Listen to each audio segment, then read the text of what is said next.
Hello guys, good morning. तो previous lecture के अंदर हमने बच्चों एक्सरसाइज 3.1 को कंप्लीट किया था। आज बच्चों हम एक्सरसाइज 3.2 करेंगे। तो 3.2 के अंदर आपको बच्चों मैंने कल कुछ आपको बताया था कि टू वेरिएबल के अंदर जो लीनियर इक्वेशन होती है वो किस फॉर्म में होती है बच्चों, ax plus B Y plus C is equal to 0। और ये जो इक्वेशन होती है वो किसको रिप्रेजेंट करती है, एक लाइन को। अगर इस तरह से आपके पास अगर टू इक्वेशन हो, a1x plus b1y plus c1 is equal to 0 and a2x plus b2y plus c2 is equal to 0, तो आपके पास ये भी लाइन को रिप्रेजेंट करेगी, ये भी लाइन को रिप्रेजेंट करेगी। तो लाइन हो सकती है बच्चों आपकी क्या हो, इंटरसेक्टिंग हो। लाइन हो सकती है वो आपकी क्या हो बच्चों, मान लीजिए पैरेलल हो। और लाइन हो सकती है वो आपकी क्या हो बच्चों, कोइंसाइड कर जाए। लाइन आपकी बच्चों क्या हो सकती है, कोइंसिडेंट, मतलब एक दूसरे के ऊपर कोइंसाइड करें। तो ये इस तरह के तीन कंडीशनें हो सकती हैं। अगर मान लीजिए वो लाइनें बच्चों क्या हैं आपकी, इंटरसेक्टिंग है, मान लीजिए वो क्या हो जाएंगी, लाइनें इंटरसेक्टिंग, तो इनका क्या होगा बच्चों, यूनिक सॉल्यूशन होगा। क्या होगा इनका, यूनिक सॉल्यूशन। अगर वो लाइनें मान लीजिए पैरेलल हैं तो वो क्या होगा बच्चों, यहाँ पे नो सॉल्यूशन होगा। अगर यहाँ पे लाइन पैरेलल है मीन्स यहाँ पे कोई मिलेगी नहीं, तो यहाँ एक ओनली वन कॉमन पॉइंट है तो इसका यूनिक सॉल्यूशन हो जाएगा। और यहाँ ये मिलेंगी नहीं तो कोई सॉल्यूशन नहीं होगा। और अगर यहाँ पे कोइंसाइड करेंगे तो इस लाइन पे जो पॉइंट होगा वो इसी लाइन पे होगा, चाहे वो पॉइंट इसमें पुट कर देना चाहे पॉइंट इसमें पुट कर देना, सेम वैल्यू मिलेगी। तो इस कंडीशन के अंदर क्या होगा बच्चों, इनफाइनाइटली मैनी सोल्यूशन होंगे, इनफाइनाइट सोल्यूशन होंगे, या हम कह सकते हैं इनफाइनाइट मैनी सॉल्यूशन होंगे। इसमें ध्यान रखना बच्चों, इस कंडीशन के अंदर यूनिक सॉल्यूशन, पैरेलल है तो नो सॉल्यूशन, और अगर वो क्या है बच्चों हमारी कोइंसाइड कर जाए तो वो क्या कंडीशन हो जाएगी आपकी, इनफाइनाइटली मैनी सॉल्यूशन। अब आपको बच्चों थोड़ा सा और ध्यान देना है इसके अंदर कि ये जो सॉल्यूशन है वो कैसे पता चलेगा कि ये यूनिक सॉल्यूशन है, नो सॉल्यूशन है, इनफाइनाइट मैनी सॉल्यूशन है, मींस लाइनें इंटरसेक्टिंग है, पैरेलल है या कोइंसिडेंट है। उसके बारे में मैं आपको बता देता हूँ। तो ऊपर दो इक्वेशनें लिखी हुई हैं मैंने बच्चों, तो इसके कोएफिशिएंट है a1 b1 c1 और इसके हैं a2 b2 और c2। दो लाइनें दी होंगी, दोनों के कोएफिशिएंट अपने को पता चल जाएंगे। a1 b1 c1 है, इसके a2 b2 c2 है। तो आपको ध्यान रखना है बच्चों, अगर a1 divide by a2 is not equal to b1 divide by b2, आपको चेक करना है a1 डिवाइड बाई a2 कितना आ रहा है, b1 डिवाइड बाई b2 कितना आ रहा है, c1 डिवाइड बाई c2 कितना आ रहा है।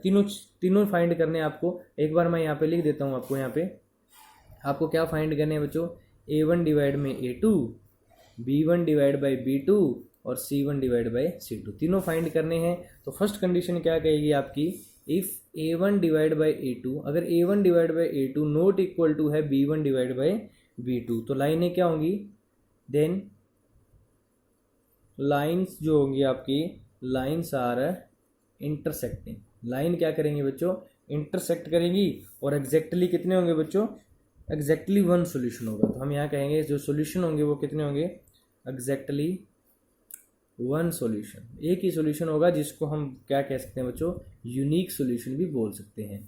क्या बोल सकते हैं इसको, यूनिक सॉल्यूशन। ध्यान रखना, if a1 divide by a2 not equal to b1 divide by d2, then lines are क्या होंगी बच्चों आपकी, लाइंस आपकी इंटरसेक्टिंग होगी और एग्जैक्टली क्या होगा, वन सॉल्यूशन होगा। तो इसको हम क्या बोलेंगे कि एग्जैक्टली वन सॉल्यूशन है, या फिर हम कह सकते हैं यूनिक सॉल्यूशन है। और अगर वो लीनियर इक्वेशंस के बारे में बोले तो लीनियर इक्वेशंस का ध्यान रखना बच्चों, consistent pair of linear equation होंगे, यूनिक सॉल्यूशन होंगे एंड क्या होंगे बच्चों, कंसिस्टेंट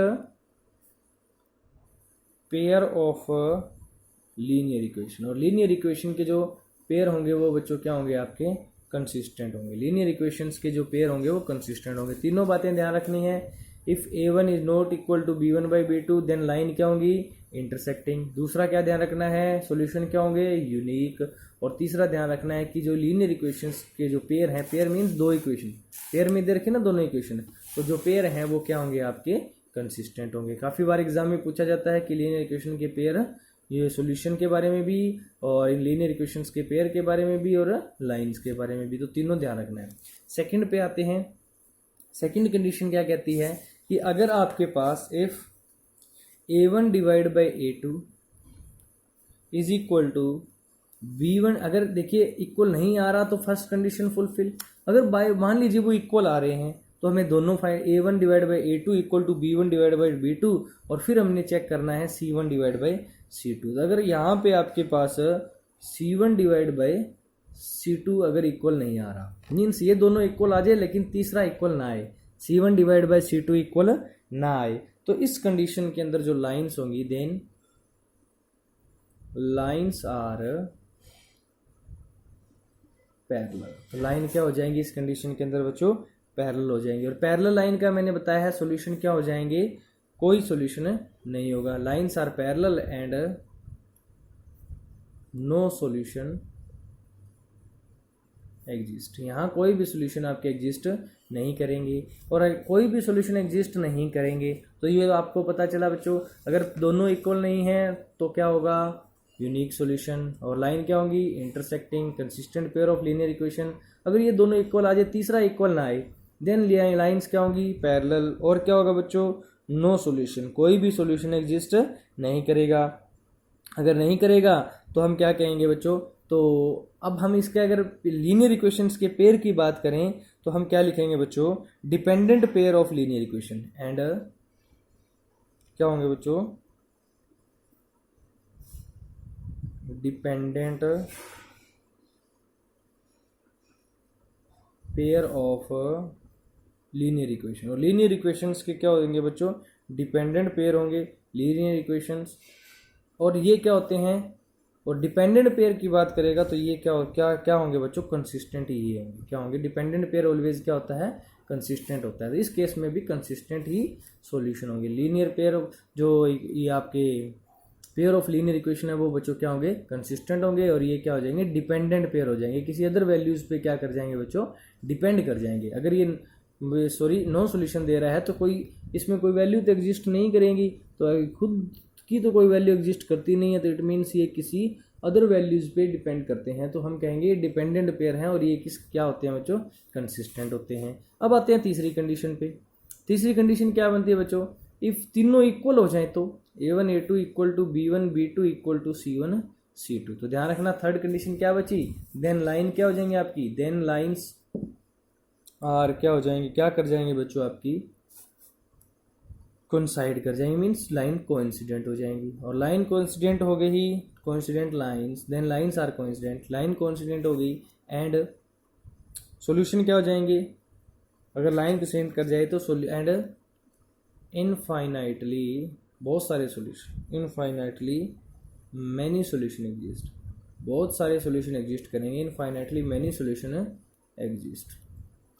और जो आपके पास इस केस के अंदर इनफाइनाइटली मैनी सॉल्यूशंस के केस के अंदर जो पेयर होगा बच्चों वो क्या होगा आपका, इनकंसिस्टेंट होगा। तो ध्यान रखना, इस एक ही कंडीशन ऐसी है जिसमें अगर इनफाइनाइटली मैनी सॉल्यूशन आते हैं तो जो आपके पेयर होंगे तो वो इस केस में क्या हो जाएंगे बच्चों, आपके इनकंसिस्टेंट हो जाएंगे।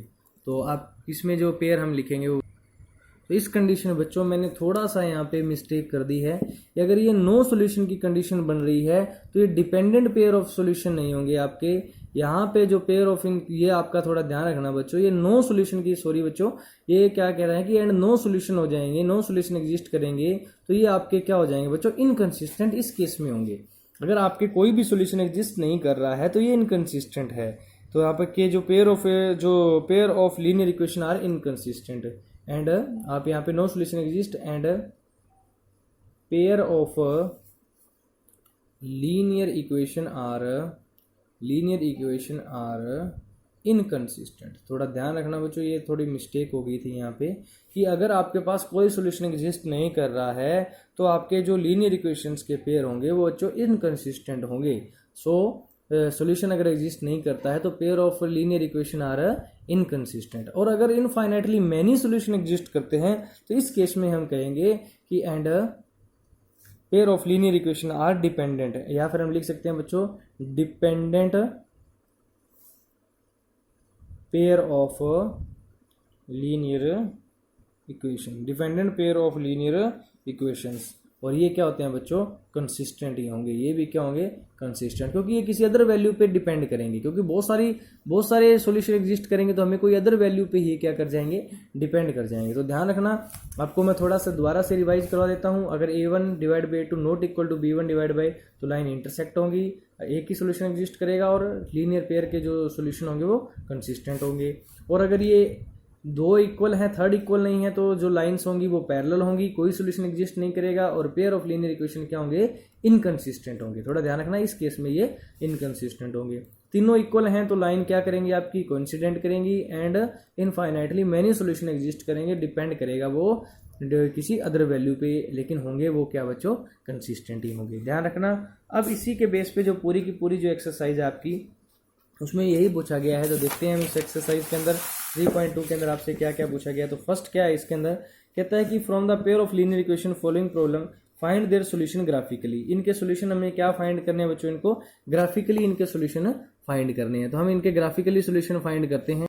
तो एक्सरसाइज 3.2 के अंदर बच्चों देखिए, अब हम एक्सरसाइज 3.2 के क्वेश्चन करते हैं। तो फर्स्ट क्वेश्चन क्या बोला गया है, फर्स्ट क्वेश्चन कहता है कि 10 student of class 10 took part in A mathematical quiz. If the number of girls are 4 more than the number of boys, find the number of boys and girls who took part in the quiz। तो हमें इनको graphically represent करना है बच्चों, क्या करना है इनको ग्राफिकली, क्या करना है इनको रिप्रेजेंट करना है। तो देखिए, तो हम लेट कर लेते हैं बच्चों, let number of girls, number of girls किसके अंदर है बच्चों, ये number of girls in class 10th कितनी है, हमने कितनी लेट कर ली बच्चों, हमने इनको लेट कर लिया x, and number of boys in class 10th वो हमने क्या लेट कर लिए हैं बच्चों, y लेट कर लिए हैं। तो नंबर ऑफ गर्ल और नंबर ऑफ बॉयज हमने क्या कर लिए हैं, y लेट कर लिए हैं। तो अकॉर्डिंग टू स्टेटमेंट या अकॉर्डिंग टू क्वेश्चन क्या दिया गया है, अकॉर्डिंग टू क्वेश्चन, तो हम इनको अलजेब्रिकली क्या क्या बोला गया है कि number of girl is 4 more than the number of boys. जो नंबर ऑफ गर्ल हैं वो 4 मोर देन है number of boys. If find the number of boys and girl who took part in the quiz. तो देखिए 10 student of class 10, तो total student कितने हैं बच्चों, 10 है। तो टोटल स्टूडेंट कितने हैं हमारे पास, 10 है। इट मीन्स दोनों को ऐड कर दें गर्ल और बॉय को, तो वो कितने हमारे पास 10 है। ये क्वेश्चन क्या बन गई हमारी फर्स्ट। और अब इसने बोला है कि number of girl is 4 more than the number of boys. Boys से जो गर्ल हैं वो कितनी ज़्यादा है बच्चों, 4 ज़्यादा है। तो इक्वल करने के लिए number of girl is 4 more than number of boys. Number of boys से 4 मोर देन ज़्यादा है, देन अब ये गर्ल ज़्यादा है, इक्वल करने के लिए बॉयज़ में 4 ऐड कर देंगे, तो x इज इक्वल टू हो जाएगा y प्लस 4। यही होगा बच्चों, क्योंकि 4 गर्ल तो x है और बॉयज़ कितने हैं, y हैं। अब ये ज़्यादा हैं तो कम कौन है, बॉयज़ कम है। बॉयज़ कम है तो y के अंदर बॉयज़ में मैंने 4 ऐड कर दिया, तो दोनों क्या हो जाएंगे, इक्वल हो जाएंगे। तो यहाँ से जो x माइनस वाई हो जाएगा इज इक्वल टू 4। ये इक्वेशन कौन सी आ जाएगी हमारी, सेकेंड आ जाएगी। Now 4x plus Y is equal to 10 के लिए टेबल बना लो। कल मैंने टेबल बनाना बताया था आपको। इस तरह से ग्राफिकली रिप्रेजेंटेशन देनी है ना इनकी, तो ग्राफिकली देने के लिए टेबल बना लीजिए आप। टेबल बनाएंगे तो x और y, x 0 पुट कर दो तो y कितना आ जाएगा बच्चों, 10 आ जाएगा। y 0 पुट कर दो तो x कितना आ जाएगा आपके पास, 10 आ जाएगा। और 4 किसके लिए, अब x minus Y is equal to 4 के लिए। तो यहाँ से देखिए ये इसका ग्राफ बनाए तो कितना आएगा आपके पास, इसका जो ग्राफिकल रिप्रेजेंटेशन हो जाएगी वो क्या हो जाएगी, एक्स वाई। एक्स 0 है तो वाई माइनस 4 आएगा, क्योंकि ये 0 हो गया तो minus Y is equal to 4, तो वाई की वैल्यू -4। अगर वाई 0 है तो एक्स कितना आ जाएगा आपके पास, 4 आ जाएगा। तो अब इनको आप ग्राफिकली रिप्रेजेंट करो। तो ग्राफिकली इनको क्या लिखेंगे, देखिए मैं यहाँ पे 2 का गैप ले लेता हूँ। 2 4 6 8 10, 10 तक वैल्यू है मेरे पास। 2 4 6 8 10, 2 4 6 8 10, -2 -4 -6 -8 एंड -10। ये एक्स एक्सिस आपकी और ये कौन सी है, वाई एक्सिस के लॉन्ग है। और अगर इस टाइप से -2 -4 -6 -8 -10, तो देखिए फर्स्ट जो टेबल है उसमें क्या है, x0 y 10 है तो y की वैल्यू ये देखिए 10 है, और y0 है तो x 10 है तो ये x की वैल्यू कितनी है 10 है, तो ये x 10 है ये y 10 है, दोनों को मिला दे, दोनों को हम पॉइंट्स को हम क्या कर देते हैं, मैच कर देते हैं।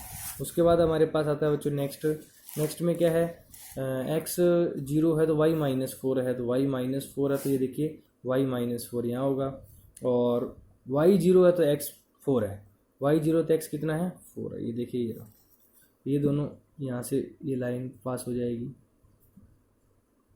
तो ये इसकी क्या होगी बच्चों, ग्राफिकल रिप्रेजेंटेशन होगी। अगर ये कहाँ कट कर रहे हैं बच्चों, तो आपको अगर ये पॉइंट फाइंड करना है तो आप इन दोनों इक्वेशंस को सोल्व कर लें, तो आपके पास ये जो इंटरसेक्टिंग पॉइंट है ये भी आपका क्या हो जाएगा बच्चों, फाइंड हो जाएगा। तो ये आपकी क्या होगी, इसकी ग्राफिकल रिप्रेजेंटेशन होगी। तो इस तरह से इनके ग्राफ भी आपको बनाने हैं। तो आपके पास सॉरी बच्चों, तो इसमें आपके पास ये इसका जो सेकंड पार्ट है उसको आप खुद ट्राई करेंगे, इसमें आपको ग्राफ बना के दिखाना है। उसके बाद आते हैं बच्चों इसके सेकंड क्वेश्चन पे क्या फाइंड किया, on comparing the ratio of A1। तो देखिए उसी टाइप से जो हमारा सेकंड का फर्स्ट पार्ट है जो मैंने आपके पास पीछे एक्सप्लेन किया है उसी में दिया गया बच्चों, 4y + 8 = 0 है, 7x + 6y - 9 = 0। कंपेयर करके बताना है कि जो लीनियर इक्वेशंस के जो ये जो इक्वेशंस हैं वो इंटरसेक्टिंग पॉइंट है, पैरेलल हैं या कोइंसाइड कर रहे हैं। तो देखिए पीछे हमने पढ़ा था कि आपको सबसे पहले तो इनको कंपेयर कर लो आप, सॉरी बच्चों, तो सबसे पहले इनको कंपेयर कर लेते हैं। Compare above equation with a1x + b1y + c1 = 0 and किसके साथ a2x + b2y + c2 = 0। तो हमें क्या मिलेगा बच्चों, देन a1 क्या हो गया आपके पास 5 हो गया, देखिए a1 5 हो गया, b1 आपके पास -4 हो गया, और c1 आपके पास 8 हो गया। c1 कितना हो गया 8। इसी टाइप से a2 आपके पास कितना हो गया बच्चों 7 हो गया, b2 कितना हो गया आपके पास 6 हो गया, b2 6 हो गया, एंड c2 आपके पास कितना हो गया आपका -9 हो गया। तो इस तरह से आपको कंपैरिजन करना है। कंपैरिजन करके आपको इनका आगे देखते हैं। अब कंपेयर कर लिया आपने, अब हमें देखिए नाउ अब हम फाइंड करते हैं a1 डिवाइड में a2 कितना आएगा 5/7, b1 डिवाइड में b2 -4/6 मीन्स कट करते हैं तो कितना आता है -2/3, और c1 डिवाइड में c2 तो 8 डिवाइड में कितना हो गया बच्चों -9। तो फर्स्ट से ही पता चल गया, पहले कंडीशन से ही पता चल गया कि a1 डिवाइड में a2 is not equal to है बच्चों b1 डिवाइड में b2 के इक्वल ही नहीं आया, पहला इक्वल नहीं आया, where a1 divide by a2 is not equal to b1 divide by b2। और अगर ये कंडीशन फुलफिल हो गई, a1 डिवाइड बाई a2 और b1 डिवाइड बाई b2 अगर नॉट इक्वल है, देन जो आपके पास pair of the line equation are intersecting at a point, pairs of linear equations intersect at a point, क्योंकि intersecting line हो गई है, इंटरसेक्टिंग लाइन हो तो इंटरसेक्ट एट ए पॉइंट। तो इस तरह से आप इनको चेक कर सकते हो कि ये इंटरसेक्ट है, पैरेलल है। इसी तरह से इसके जो सेकंड क्वेश्चन है उसको आप कंप्लीटली चेक करके देखोगे बच्चों कि ये इंटरसेक्टिंग आ रहे हैं या पैरेलल आ रहे हैं। उसके बाद आता है हमारा थर्ड क्वेश्चन में देखिए बच्चों, इसमें भी आपको क्या है कि कंपेयर करके बताना है a1 डिवाइड में a2 कि ये कंसिस्टेंट है और इनकंसिस्टेंट है। तो देखिए ये भी मैंने वैसे बता दिया था आपको, थर्ड में भी आपको ये चेक करना है कि ये कंसिस्टेंट है या इनकंसिस्टेंट है। तो सबसे पहले हम इसका एक पार्ट कर लेते हैं। जो देखिए अगर हम इसका पार्ट करते हैं, कौन सा पार्ट करते हैं इसका हम सेकंड पार्ट कर लेते हैं। सेकंड पार्ट में क्या है 2x - 3y = 8 है, एंड 4x - 6y = कितना आपके पास 9 है। तो कंपेयर जब इनको करेंगे, ऑन कंपेयरिंग विद किसके साथ कंपेयर करना है अपने को, a1x + b1y + c1 = 0 and a2x plus b2y plus c2 is equal to 0। तो हमें क्या मिलेगा बच्चों, अगर इनको कंपेयर करते हैं तो वी गेट क्या मिलेगा अपने पास है, a1 हमारे पास हो जाएगा, देखिए a1 हो जाएगा 2, a1 कितना हो जाएगा हमारे पास 2 हो जाएगा, b1 कितना हो जाएगा -3 और c1 हो जाएगा आपका कितना हो जाएगा, c1 अगर इस साइड में लेके आओगे लेफ्ट साइड में तो माइनस का 8 मिलेगा, क्योंकि ये लेफ्ट साइड में है तो माइनस का 8। इसी तरह से जो a2 हो जाएगा वो कितना हो जाएगा आपके पास 4, b2 हो जाएगा आपके पास -6 एंड c2 हो जाएगा माइनस का 9। तो अब हम इनको जब इनका फाइंड करते हैं now, a1 divide by a2 2/4 कितना आ जाएगा जो 1/2। इसी तरह से b1 divide by b2 -3 divide में -6, तो माइनस से माइनस कट हो गया 1/2 आ जाएगा। और थर्ड है c1 डिवाइड बाई c2, तो -8 डिवाइड में -9, तो 8/9 आ गया। तो देखिए ये तो सेम आ रहे हैं लेकिन थर्ड इक्वल नहीं आ रहा, तो यहाँ से पता चल रहा है ना, सेंस आपके पास क्या है, sense a1 divide by a2 equal आया है b1 डिवाइड बाई b2, लेकिन नोट इक्वल आया है c1 डिवाइड बाई c2। तो ये क्या हो गया, सो इक्वेशन क्या होगी हमारी, so equation are parallels, equation क्या होगी हमारी, इक्वेशंस क्या करेंगे बच्चों, parallel to each other, parallel to each other, एक दूसरे के पैरेलल वाली कंडीशन हो गई है, parallel to each other and they no solution, तो इनके कोई भी सॉल्यूशन नहीं है, और नो सॉल्यूशन है तो हेंस क्या कह सकते हैं, hence the equations are inconsistent and hence the equations are inconsistent. तो ध्यान देना, तो आपको पता चल गया बच्चों, नो सॉल्यूशन की कंडीशन बनती है तो इक्वेशंस क्या होती हैं आपकी, इनकंसिस्टेंट होती है। इसी टाइप से आपको इस थर्ड क्वेश्चन के अंदर सारी की सारी जो अदर पार्ट हैं वो इनको क्या करना है, आपको चेक करना है। उसके बाद आता है fourth part, which of the following pair of line equation consistent और inconsistent, if consistent obtain the solution graphically. Same बच्चों, अगर कंसिस्टेंट है तो उनके सॉल्यूशन आपको ग्राफ बना के दिखाने हैं। तो ग्राफ बनाना मैंने आपको बता दिया कि किस टाइप से आपने इनके ग्राफ बनाने हैं।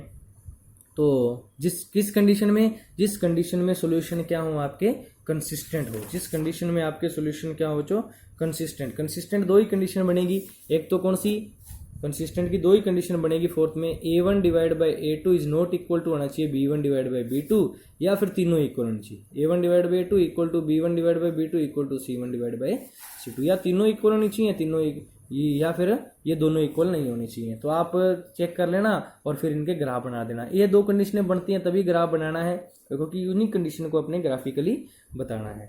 उसके बाद आता है हमारे पास बच्चों देखिए फिफ्थ क्वेश्चन में क्या बोला गया है, half the perimeter of rectangular garden whose length is 4 metre more than width is 36। तो डायमेंशंस ऑफ द गार्डन हमें क्या फाइंड करने हैं बच्चों, यहाँ पे डायमेंशंस फाइंड करने हैं। तो लेट कर लेते हैं, लेट पेरीमीटर दे रखे हैं और गार्डन के रेक्टेंगुलर है तो इसकी लेंथ और विड्थ को हम क्या कर लेते हैं बच्चों, लेट कर लेते हैं। लेट इसकी क्या दे रखी है अपने को, पहले ब्रेड्थ को लेट कर लेते हैं, ब्रेड्थ ऑफ गार्डन, ब्रेड्थ कितनी हो जाएगी, या विड्थ भी बोल सकते हैं इसको, वो कितनी ले लेते हैं बच्चों, एक्स ले लेते हैं, x metre, and length of garden कितनी हो जाएगी आपकी, लेंथ ऑफ गार्डन की लेंथ हो जाएगी y मीटर, दोनों हो गई है। अब इसने क्या बोला है आगे देखिए, इसने बोला है अकॉर्डिंग टू क्वेश्चन अपने को दे रखा है कि half the perimeter of rectangular garden, perimeter का half whose length is 4 metre more than its width is 36 metre, कि 36 मीटर दे रखी है अपने को, half the length of the garden. तो पहले इसने बोला है 4 मीटर मोर देन विड्थ, जो इसकी लेंथ है वो 4 मीटर मोर देन क्या है, विड्थ है। तो according to question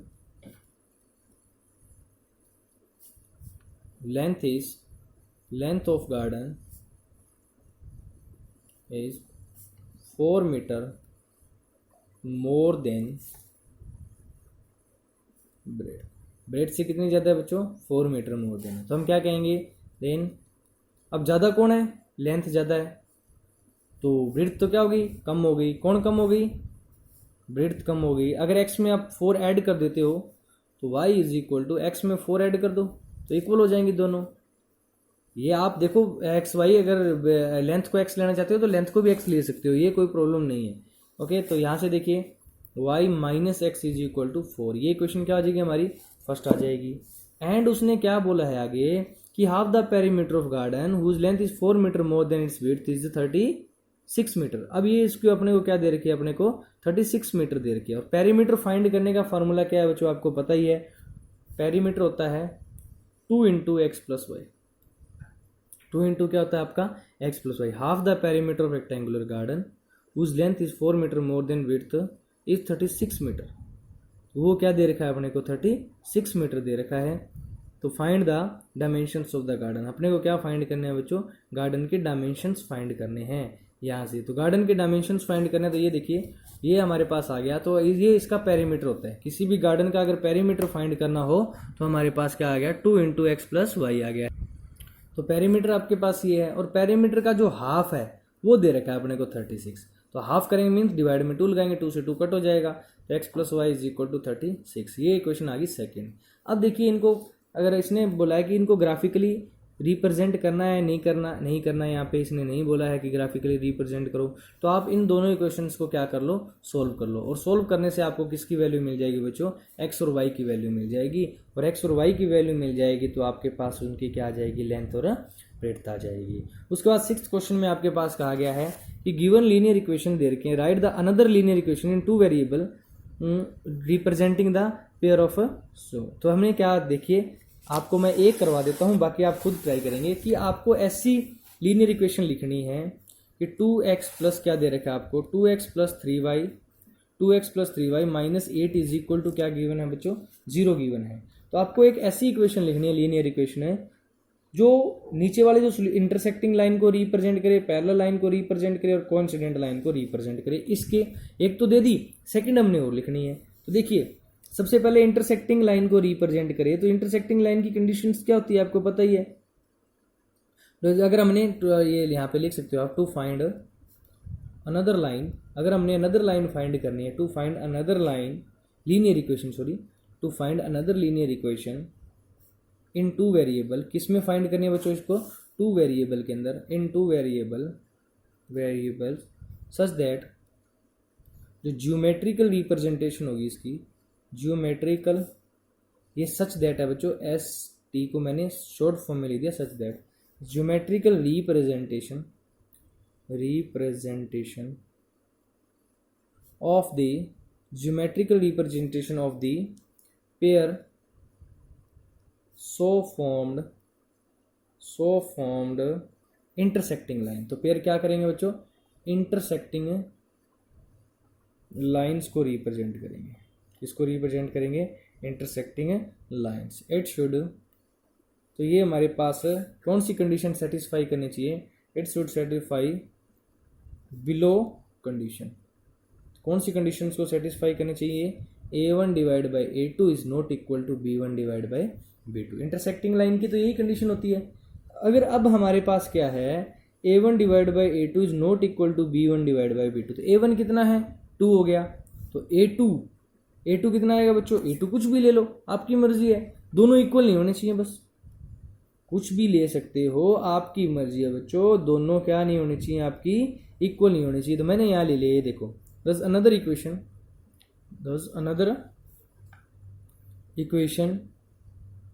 could be, another equation could be, कुछ भी हो सकती है। मैंने यहाँ पे ये ले लिया 3x माइनस में मैंने ले लिया 5y plus 9 is equal to क्या ले लिया, 0, ये ले लिया। चलो 3x minus 5y plus 9 is equal to 0। तो सच दैट आपके पास देख लीजिए, a1 डिवाइड बाई a2 कितना आया है, a1 कितना है, 2 है, और ये है 3, तो 2/3 हो गया।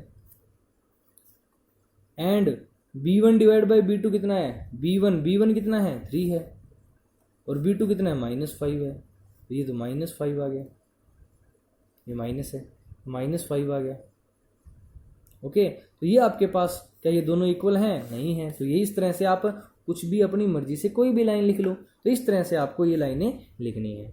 उसके बाद बच्चों जो लास्ट क्वेश्चन है इसका, कहता है draw the graph of the, इनके सभी का ग्राफ करना है और जब ग्राफ डिनोट कर दोगे इन लाइंस का 1 2 दोनों लाइंस का, तो इनसे आपको क्या मिलेगी, एक ट्रायंगल मिलेगी। क्या मिलेगी बच्चों, एक ट्रायंगल मिलेगी। जब आप ग्राफ डिनोट करना उससे आपको ट्रायंगल मिलेगी, और उस ट्रायंगल को आपने क्या करना है, शेड करना है। उस ट्रायंगल को आपने क्या कर देना है बच्चों, शेडेड रीजन आपको उस ट्रायंगल का दिखाना है। और क्या फाइंड करें, डिटरमाइन द कोऑर्डिनेट। और कोऑर्डिनेट उस ट्रायंगल के जो ऊपर पॉइंट, देखिए मैं आपको थोड़ा हिंट दे देता हूँ इसमें। मान लीजिए कोई है, दो लाइनें जब आप ड्रॉ करोगे, इन दोनों लाइंस को क्या करोगे आप ड्रॉ करोगे, तो आपके पास क्या मिल जाएगी, इन दोनों से एक ट्रायंगल मिल जाएगी। किसी टाइप से एक मान लीजिए ट्रायंगल मिल जाएगी। मान लीजिए यह मैंने ऐसे डिनोट कर दिया, तो ये देखिए एक ट्रायंगल मिल गई आप इस तरह से दोनों लाइन से। तो ये जो आपको शेडेड करना है, और ये और ये और ये पॉइंट आपको क्या करना है, फाइंड करना है। तो आप इनको, इस क्वेश्चन को खुद ट्राई करें, और नेक्स्ट लेक्चर के अंदर बच्चों नेक्स्ट एक्सरसाइज के साथ फिर मिलेंगे। तब तक के लिए thank you, have a nice day.